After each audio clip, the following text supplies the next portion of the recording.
দেখুন ৩টে কলা ছিল, কলাগুলো একদম কাঁচা, কিন্তু একটু রঙটা ফ্রিজে থাকাতে কালচে কালচে লাগছে, কিন্তু একদম কাঁচা। এই কাঁচা কলাগুলো, এই কাঁচা কলা যেন একদমই কাঁচা থাকে।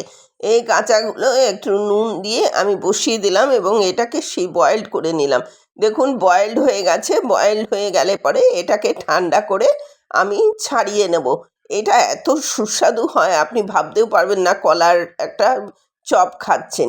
যাই হোক, বাই দ্য ওয়ে, আমি নূপুর, আপনারা দেখছেন smile with Nupur and Tania. Please একটু সাবস্ক্রাইব করে দেবেন, বেল আইকনটা টিপতে ভুলবেন না, লাইক শেয়ার করে একটু পাশে থাকবেন, তাহলে যে কোনো রেসিপি যখনই আপলোড করব নোটিফিকেশান আপনার কাছে পৌঁছে যাবে। এবার দেখুন আবার ফিরে এলাম রান্নায়। এই যে আমি এটাকে একটু প্রেসার দিয়ে, মানে একটু প্রেস করে দিচ্ছি যাতে একটু চ্যাপটা হয়ে যায় আর ভেতরে জলটাও বেরিয়ে যায়। এরকম হালকা হাতে, এটা খুব হালকা হাতে প্রেস করবেন।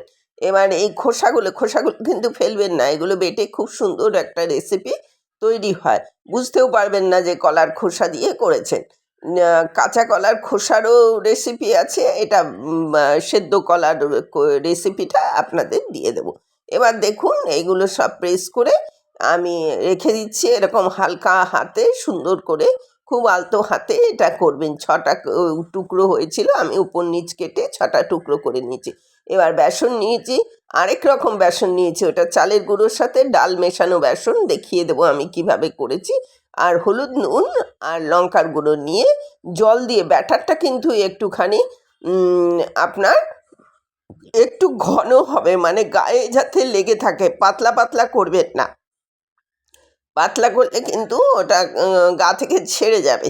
এবার এই চলুন কড়া বসিয়ে দিয়েছি এবং কড়ার মধ্যে আমি এই যে সমস্ত মাখিয়ে ভালো করে ওপর নিচ সাইড চারদিকটা মাখিয়ে একটা একটা করে তুলে দিচ্ছি।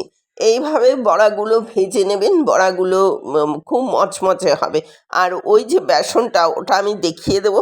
আমি এর মধ্যেই এই মানে ভিডিওটা আনবো, আপনারা ওইটা দেখে এটা করে রাখবেন। আমি কথা দিচ্ছি আপনাদের যে অত্যন্ত সুস্বাদু হবে যে কোনো ভাজা। এবার দেখুন আমার সব কটা হয়ে গেছে, আমি কড়া থেকে এগুলো তুলে নিলাম। এবার রেডি টু সার্ভ, আমার পরিবেশনের জন্য এটা রেডি। এতক্ষণ আমার সাথে থাকার জন্য আপনাদের অশেষ ধন্যবাদ। পরবর্তীতে দেখা হবে যে কোনো এপিসোডে যে কোনো রেসিপি নিয়ে।